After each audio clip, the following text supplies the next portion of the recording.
Assalamualaikum dan salam sejahtera saya ucapkan kepada Prof. Madya Dr. Nur Faradila binti Muhammad Nasri dan rakan-rakan seperjuangan sekalian. Saya P157205 Muhammad Naim Akmal bin Osman selaku Ketua Kumpulan bagi Kumpulan 6. Kami akan membentangkan RPH berkaitan subjek pendidikan jasmani dan kesihatan tingkatan 1 iaitu tema penyalahgunaan bahan. Ikut merupakan senarai ahli Kumpulan 6 yang terdiri daripada 10 orang ahli kumpulan. RPH yang akan kami bentangkan adalah RPH bagi mata pelajaran PJPK bagi tingkatan 1 Gamma di bawah tema penyalahgunaan bahan dan tajuknya pula ialah dadah. Standard kandungan yang diambil dari DSKP ialah 3.1 iaitu kemahiran menangani situasi berisiko terhadap penyalahgunaan bahan kepada diri, keluarga serta masyarakat. Manakala standard pembelajaran pula adalah 3.1.1 memahami pengaruh rokok, alkohol dan dadah kepada diri, keluarga serta masyarakat, dan kedua pula 3.1.3 iaitu menilai taraf kesihatan individu yang terlibat dalam kegiatan merokok, pengambilan alkohol dan dadah. Bagi objektif pembelajaran pada hari ini adalah murid dapat mengenal pasti maksud penyalahgunaan bahan dan jenis bahan yang disalahgunakan iaitu dadah serta dapat menjelaskan kesan negatif penyalahgunaan bahan tersebut, manakala kriteria kejayaan pula adalah murid diharapkan dapat memberi definisi tepat dan dapat menyenaraikan 4 dari 5 jenis dadah yang disalahgunakan serta 4 kesan negatif penyalahgunaan bahan tersebut. Slide ini akan menunjukkan pengetahuan sedia ada murid dan fokus yang akan ada dalam sesi pengajaran hari ini melibatkan nilai murni, kemahiran berfikir, kemahiran personal, kemahiran belajar cara belajar dan elemen merentas kurikulum. Berikut merupakan senarai bahan bantu mengajarlah yang digunakan dalam sesi pembelajaran dan pengajaran hari ini, iaitu terdiri daripada LCD projector, komputer riba, kertas mahjong, pen marker dan kad imbas flashcards. Assalamualaikum warahmatullahi wabarakatuh. Nama saya Nurdalah Husna binti Ahmad Jabridin bernombor matrik P157427. Pada hari ini saya akan membentangkan tentang langkah pengajaran iaitu seindaksi. Untuk memulakan pengajaran, guru akan memulakan seindaksi dengan bertanya kepada murid, adakah kamu pernah mendengar tentang dadah? Apa yang kamu tahu mengenai dadah? Soalan ini bertujuan untuk mengaktifkan pengetahuan sedia ada murid dan mencetuskan minat awal terhadap topik. Seterusnya, guru akan memaparkan slide bergambar yang menunjukkan beberapa jenis dadah yang sering disalahgunakan seperti pil khayal, syabu dan juga ganja. Guru akan meminta murid untuk berkongsi apa yang mereka fikirkan atau apa yang mereka rasakan apabila melihat gambar tersebut. Melalui aktiviti ini, murid akan mula mengenali bentuk penyalahgunaan bahan dan kesannya. Guru kemudian akan menghubungkan maklum balas murid kepada topik pembelajaran hari ini iaitu mengenali penyalahgunaan bahan dan kesannya terhadap kesihatan fizikal, mental, sosial dan akademik. Bahan bantu mengajar yang digunakan ialah komputer riba, projektor dan slide PowerPoint. Pengajaran ini menggalakkan kemahiran berfikir dan kemahiran komunikasi melalui soalan jawab dan juga perbincangan. Elemen merentas kurikulum yang diterapkan ialah pendidikan kesihatan dan pendidikan moral. Nilai yang ditekankan ialah kesedaran tentang bahaya dadah dan sifat ingin tahu dalam memahami isu penyalahgunaan bahan. Saya Nur Alwani binti Rokman, nombor matrik P157323. Saya akan membentangkan langkah pengajaran yang pertama. Okey, untuk isi pelajaran, guru akan menerangkan konsep penyalahgunaan bahan dan menjelaskan apa itu dadah. Penerangan guru ni untuk memberi gambaran dan pemahaman awal lah kepada pelajar tentang penyalahgunaan bahan dan apa itu dadah. Okey, dan guru akan membahagikan pelajar kepada beberapa kumpulan untuk membentangkan setiap jenis dan contoh penyalahgunaan bahan. Okey, pelajar ni akan dibahagikan kepada beberapa kumpulan dan setiap kumpulan tu akan membentangkan tentang satu bahan dan contoh macam alkohol, nikotin dan ubat-ubatan yang disalahgunakan, yang digunakan secara berlebihan atau disalahgunakan. Okey. Untuk aktiviti pengajaran dan pembelajaran, guru akan membuat tayangan video pendek berkaitan penyalahgunaan dadah, rokok dan juga alkohol. Dan yang kedua adalah setiap kumpulan membuat perbentangan mengenai jenis bahan yang selalu disalahgunakan.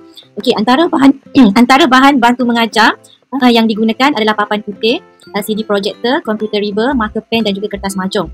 Okey, untuk catatan, kemahiran yang diperoleh daripada pembelajaran ini adalah kemahiran mendengar, kemahiran berkomunikasi, bekerjasama dan mencatat maklumat. Untuk elemen merentas kurikulum pula, kesedaran sosial dan pendidikan kesihatan. Okey, manakala nilai yang dapat diambil daripada pembelajaran ini adalah nilai kerjasama, integriti, bertanggungjawab dan juga prihatin.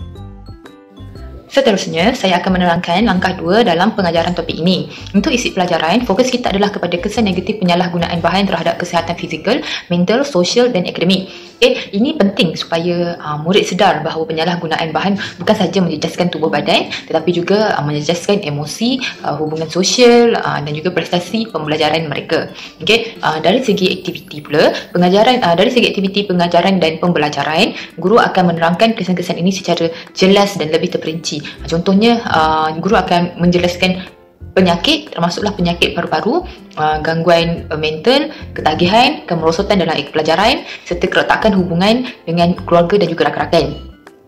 Seterusnya, murid akan diminta untuk mencatat nota penting dalam buku nota masing-masing bagi meningkatkan pemahaman mereka tentang apa yang mereka pelajari.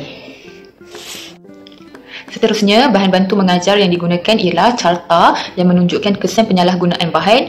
Jadi kita memerlukan papan putih untuk penjelasan tambahan serta nota ringkas untuk rujukan murid.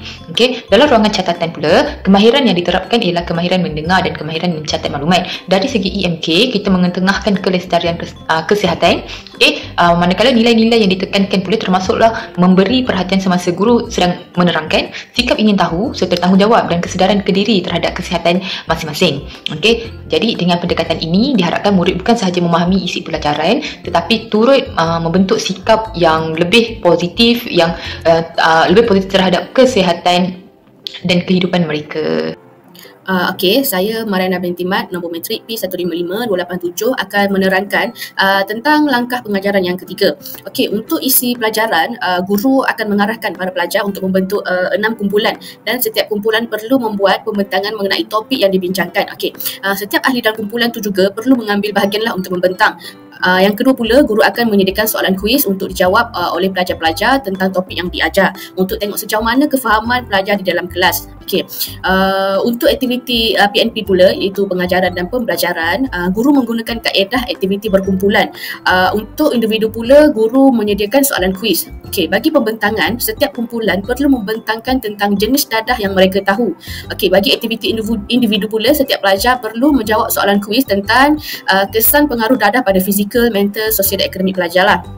Okey, seterusnya pula adalah bahan bantu mengajar yang digunakan adalah kertas mahjong untuk setiap kumpulan, marker pen untuk setiap kumpulan dan juga nota berkenaan pembelajaran lah untuk digunakan oleh mereka. Okey, catatan yang kita dapat tengok dekat sini adalah kemahiran, iaitu kerjasama dan komunikasi antara satu sama lain.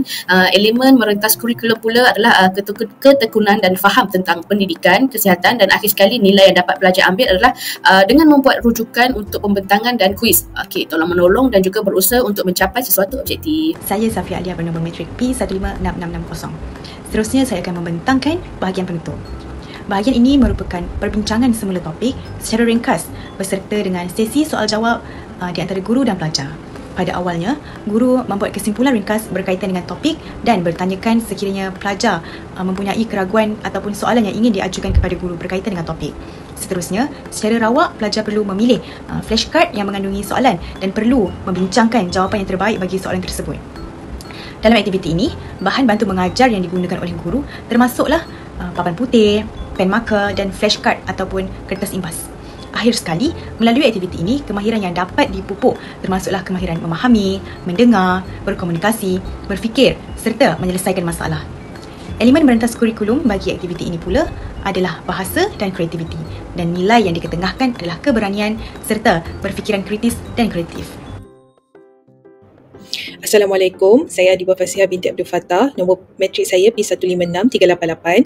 Okey, untuk bahagian justifikasi fasa induksi, yang pertama ialah menarik perhatian dan mencetuskan minat. Okey, sebagai seorang guru, kita boleh mulakan soalan mudah. Contohnya, pernahkah anda mendengar tentang dadah? Jadi soalan ini berfungsi sebagai pencetus idea yang boleh menggalakkan murid untuk berkongsi pengetahuan sedia ada dan membantu mereka untuk lebih fokus terhadap pelajaran yang diajar. Kedua ialah mengaktifkan pengetahuan sedia ada.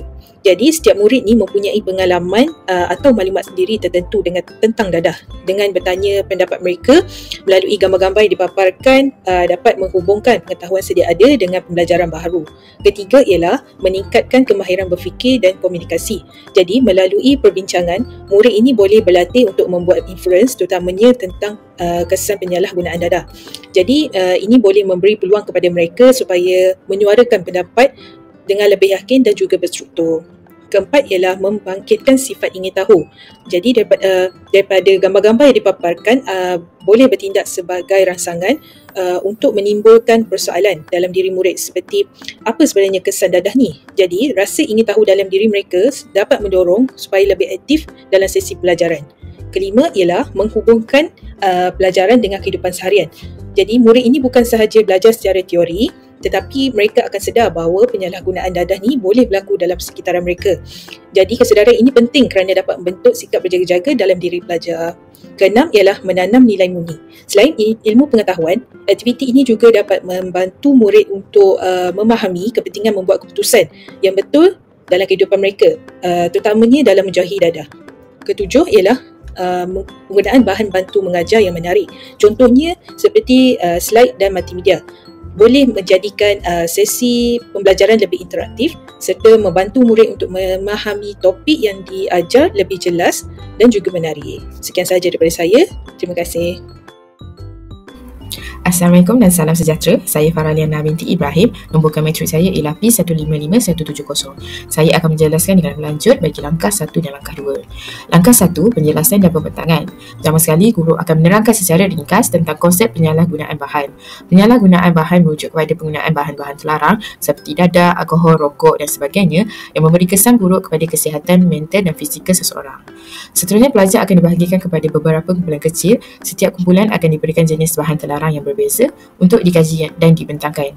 Ini membolehkan setiap kumpulan berfikir secara mendalam dan bekerjasama dalam mengumpul maklumat. Semasa sesi pembentangan, rakan-rakan akan menilai cara penyampaian kumpulan lain dan berpeluang untuk bertanyakan soalan. Ini adalah satu cara untuk meningkatkan kefahaman secara dua hala. Dengan ini, murid bukan sahaja belajar daripada guru tetapi juga daripada rakan-rakan mereka. Seterusnya, langkah 2 yang mempunyai 3 penjelasan mengenai pemilihan aktiviti. Yang pertama iaitu penerangan dan penjelasan. Dalam langkah ini, pelajar akan memberi tumpuan penuh semasa guru memberikan penerangan tentang penyalahgunaan bahan. Mendengar dengan teliti adalah sangat penting kerana ia membolehkan murid mengingati maklumat dengan lebih baik dan memahami dengan lebih mendalam. Ini juga membantu murid membuat keputusan yang lebih bijak pada masa hadapan dan bertanggungjawab terhadap tindakan mereka. Yang kedua iaitu mencatat nota sendiri. Selepas mendengar penerangan guru, pelajar digalakkan untuk mencatat nota sendiri. Ini adalah kerana nota ringkas membantu mengukuhkan pemahaman dan memudahkan murid untuk membuat rujukan pada masa akan datang. Selain itu, nota yang ditulis sendiri lebih mudah diingati kerana ia ditulis mengikut pemahaman mereka. Ini juga memberi murid peluang untuk mengekspresikan kreativiti dalam memahami sesuatu topik. Yang terakhir adalah menggunakan alat bantuan mengajar seperti carta. Penggunaan alat bantu mengajar seperti carta sangat penting dalam memahami sesuatu konsep. Carta membantu menyusun maklumat secara sistematik dan menyampaikan maklumat dengan lebih jelas. Misalnya, carta ada boleh menunjukkan proses yang dilalui seseorang yang terjebak dengan penyalahgunaan bahan dari peringkat awal hingga kesan akhirnya. Dengan adanya carta, pelajar dapat memahami konsep dengan lebih jelas dan mengingati maklumat untuk jangka masa yang lebih lama. Ini dapat memberikan kesedaran kepada pelajar supaya tidak terjebak dengan penyalahgunaan bahan. Selain itu, alat ini dapat mengukuhkan daya ingatan dan pemahaman pelajar bagi tempoh yang lama. Okey, saya Nur Atira binti Rohman bernombor metrik P155460 akan menerangkan langkah 3 iaitu fasa perkembangan dan juga aktiviti berkumpulan. Okey, pada fasa ini ia banyak melibatkan aktiviti kerja secara berkumpulan dan juga individu untuk mengukuhkan lagi pemahaman murid terhadap jenis-jenis dadah dan juga kesannya. Okey, selain daripada itu, setiap kumpulan juga hendaklah membentangkan hasil perbincangan mereka dengan menggunakan kertas majung dan juga pen penanda. Ini melibatkan semua ahli kumpulan bagi menggalakkan mereka berkomunikasi antara satu sama lain dan juga memupuk nilai kerjasama antara mereka. Selain itu, kuis individu pula diadakan bagi menilai tahap kefahaman murid secara formatif tentang kesan dadah terhadap fizikal, mental, sosial dan juga akademik. Okey, aktiviti ini dilihat mampu memupuk nilai berusaha, membuat rujukan, tolong-menolong serta menyokong elemen merentas kurikulum pendidikan kesihatan dan juga ketekunan. Dan pendekatan ini mampu membentuk murid yang berpengetahuan, berkemahiran dan juga bertanggungjawab.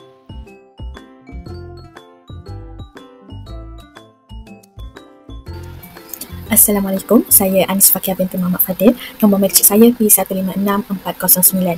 Jadi saya akan meneruskan penerangan mengenai fasa penutup dalam sesi pengajaran dan pembelajaran. So, fasa ini sangat penting kerana ia bertujuan untuk memastikan pelajar benar-benar memahami topik yang telah dibincangkan. Dalam fasa ini, guru akan menjalankan perbincangan ringkas dan sesi soal jawab. Ini memberi peluang kepada pelajar untuk menyemak semula isi pelajaran serta mengukuhkan pemahaman mereka terhadap topik yang telah diajar. Seterusnya, pelajar akan diberi peluang untuk bertanyakan soalan tentang perkara yang mereka tidak fahami. Melalui penjelasan yang telah diberikan oleh guru, pelajar dapat memperoleh kefahaman yang lebih mendalam dan lebih jelas. Dalam fasa ini, penggunaan kad imbas atau flashcard amatlah digalakkan.